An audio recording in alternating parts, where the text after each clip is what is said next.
What's going on, everybody? I hope you're all well, and welcome back to Dragon Age Origins. As always, this is not a main episode of the Let's Play. This is going to be a Codex reading episode. If that's not something you're interested in, then click away now and wait for another main episode of the Let's Play.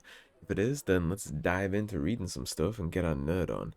So right off the rip, we have another item that we can read about. This is going to be the Thorn of the Dead Gods. In the moment that it struck, the blade of the Grey Warden who killed Toth, Archdemon of Fire, shattered into 3 pieces. After the Battle of Hunter, well, the Wardens carried their fallen brother to Weishaupt for a hero's burial, but the broken pieces of his sword were left behind. For years, the shards lay forgotten on the battlefield. Steel became etched with the corrupted blood of the dead god. They were eventually discovered by a Navaran woman searching among the bones for a sign of her lost son. She sold them to a blacksmith, not knowing what they truly were, for 10 bits. The smith, however, knew that he had purchased more than scrap metal, and fashioned the shards into 3 identical daggers, the thorns of the dead gods. They left his hands and were scattered to the far corners of Thedas, but everywhere they went, the thorns left misery and loss in their wake. The woman who unearthed them died soon after of plague. The smith fell into his forge. Each person who has held one of the thorns, even briefly, has died an untimely death. I suppose that's why they sold it for so cheap. Sounds like good old Balin back there is going to be stepping into one of his poison traps soon. Culture and history. Well, hopefully the bad luck doesn't befall us. Lothering.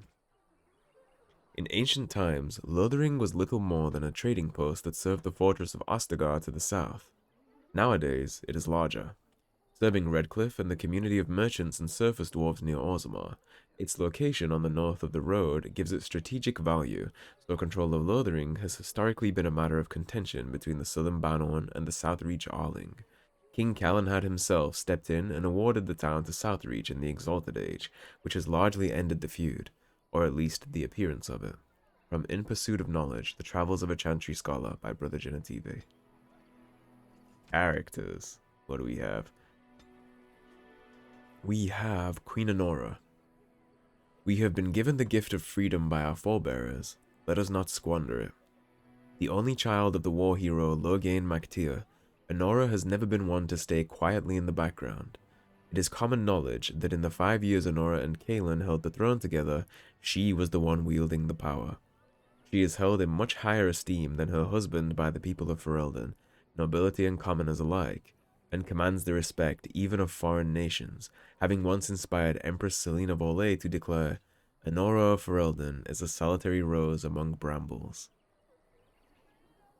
This is Arl Eamon Guerrin. We did read the main bulk of this, so this is a little update, as he fell ill with a mysterious condition that even magic could not treat. We've heard a little about that so far, that he's ill or sick, and that's why he sent his knights out to try and find the Urn of Sacred Ashes, which is actually Andraste's ashes from the pyre when Tevinter burnt her at the stake. They are rumored to have healing properties. We'll find out a little bit more about that in Lothering, actually, in the next episode. We go talk to one of the knights in the chantry. Leliana. In the cloister, away from the fuss and flurry of the cities, I found peace, and in that stillness, I could hear the Maker. A lay sister of the chantry who can beat the stuffing out of trained mercenaries would be notable enough, but one who also claims to have been sent to fight Darkspawn by the Maker himself is unusual, to say the least. She joined Alistair and Apparition in Lothering, insisting that she would prove useful. Loghain Mac Tir. The update to him is, during the battle at Ostagar, he fled the field, leaving King Kaelin and the Grey Wardens to die. He then returned to Denerim and declared himself the regent to his daughter, Queen Anora, demanding that Ferelden follow him against the Darkspawn, upsetting a great many of the bands. From all that we've read about the Landsmeet, we know that the Landsmeet doesn't work like that. It's not so much that you walk in there and you're like, I am the rightful king here, you listen to me. It's more about loyalty and having those bands on your side. You can't just demand things of them, and you saw the resistance, especially Teagan. Teagan was cooking. Bann Teagan Guerrin, speaking of, the chef himself. The Bann will not bow to you, simply because you demand it. Younger brother to Arl Eamon of Redcliffe, and uncle to King Kaelin, Teagan holds the Bann of Rainsphere, a tiny province of Redcliffe, squeezed between the Frostback Mountains and Lake Calenhad. Bann Teagan avoids the Denerim court, except to go hunting with his nephew, and rarely makes himself heard at the lands meet, preferring to leave politics to his brother. Which ironically probably means that he would be a good leader since he doesn't want anything to do with it. We have notes here. A note from Sir Henric. This is the dead Templar, I believe, that we found on the road by the bandits. So many of my fellow knights have been searching for the urn. Surely one of them must have found Brother Genetivi by now. Still, until I hear that all is well, I must proceed as planned. Brother Genetivi holds the key to finding the Urn of Sacred Ashes. We always knew this, but I believe I now know where Brother Genetivi lies. I have been to his home in Denerim and found the trail, and I am amazed that other knights have not done likewise. Unless they have? No. It is best not to get caught up in thoughts of conspiracy. Sir Donald waits my report in Lothering. I must go to him immediately and report what I have learned. Should anyone find these ramblings, all I ask is that he be informed of my fate. Pray that he complete what I cannot. A note from Sir Henric of Redcliffe. We'll go ahead and hand that to his friend. When we go into the chantry, so controls, we don't really need to worry about this. We're going to just get it off the screen. Get the notification away. What we do want to worry about, however, is quest related. Right. Letter from the Blackstone Irregulars. A letter written in careful script, addressed to you. To the inimitable Grey Warden, your deeds have spread since the tragedy at Ostagar, and I find myself in need of one such as you. I am Reunite, captain of the venerable Blackstone Irregulars, and I hope to win your trust. The Irregulars have come on hard times since the war with Orlais, but I have fought to improve their reputation. Gone are the days of my father's shady deals with unscrupulous nobles in Denerim. No. I have trained a guild filled with honorable men ready to fight for Ferelden, and I am proud to say that I have seen your own Grey Wardens as a sort of model. We are not perfect. My own son advocates a move back to the more lucrative way my father ran the guild, but we are steadfast. It is in this context that I ask for your help, and I promise we will reward you accordingly.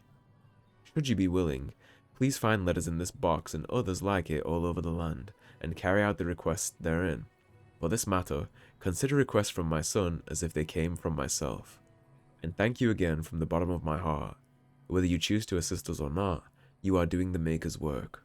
Warden, and I am honored to work with you, Reunite.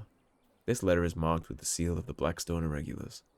Now we have Blackstone Letter of Conscription. Dear friend, you are receiving this letter because you, or someone else, placed your name on an article of conscription, thereby pledging your life to the Blackstone Irregulars. With the war looming on all fronts, the Irregulars must build their numbers. We are forced to call upon those who have sworn their assistance to make good on those oaths.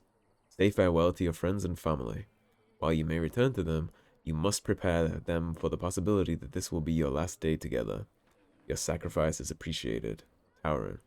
This letter is marked with the seal of the Blackstone Irregulars.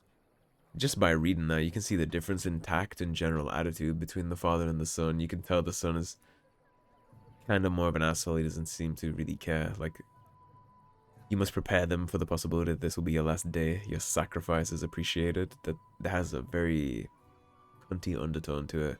Whereas this guy seems very professional and upright.